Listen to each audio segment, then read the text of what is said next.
A quarentena aumentou ou diminuiu o nosso consumo de energia?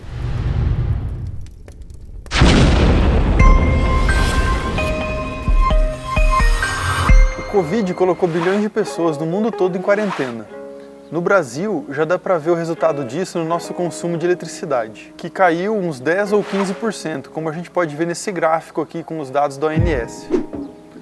Em 2019, o consumo de eletricidade do Brasil em cada dia foi esse que a gente está vendo aí em azul.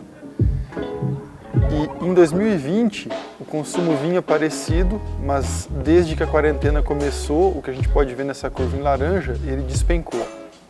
A mesma coisa está acontecendo com praticamente todas as nossas fontes de energia, principalmente com o petróleo, já que ele é o principal responsável pelo setor de transportes, que tem sido um dos mais afetados pela quarentena. Por isso tudo, nesse ano a gente deve emitir 5 ou 6% menos carbono do que a gente emitiu no ano passado.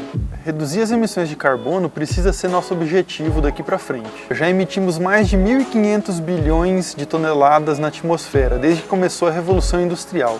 E todo ano ainda estamos emitindo cerca de 35 bilhões de toneladas. É importante entender que isso não aconteceu porque a população do planeta cresceu demais. Como eu já falei em outro vídeo, são as máquinas que consomem tanta energia e emitem tantos gases na atmosfera.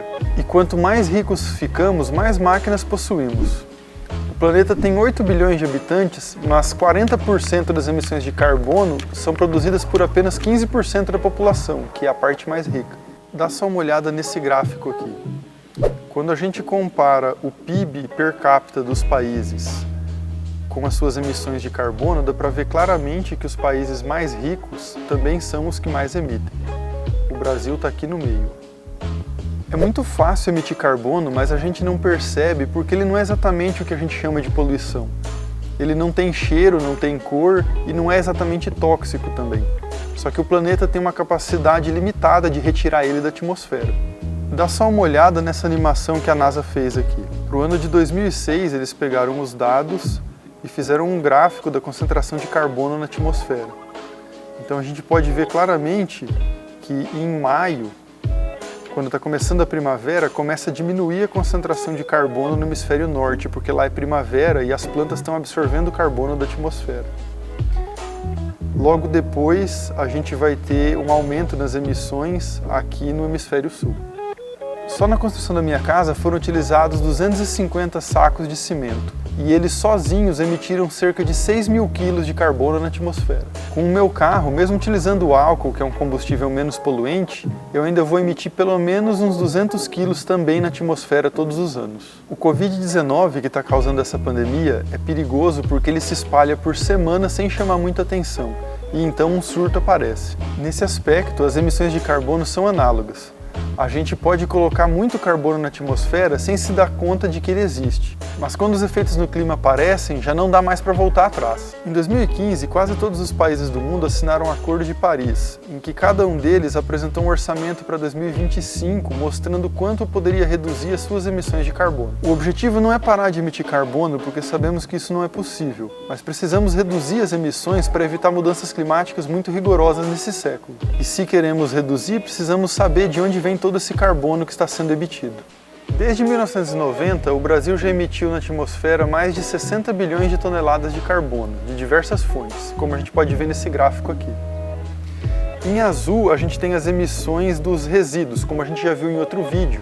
Em marrom está representado as emissões dos processos industriais, em vermelho da geração de energia, em amarelo da agropecuária e em verde das queimadas. Em 2018 emitimos 2 bilhões de toneladas e quase a metade disso foi por causa do desmatamento. Lembra que em 2019 a fumaça do fogo na Amazônia chegou até no sul do Brasil? A NASA conseguiu ver essas informações por satélite, como a gente pode ver nessa animação aqui. Em vermelho a gente está vendo as emissões de carbono na atmosfera, que eram muito intensas no Brasil em setembro, outubro. Em outros lugares do planeta também, como em algumas florestas tropicais da África ou da Indonésia. Mais perto do final do ano, quando já tinha voltado a chover no Brasil e diminuído as queimadas na Amazônia, a gente consegue ver as emissões de carbono das queimadas na Austrália.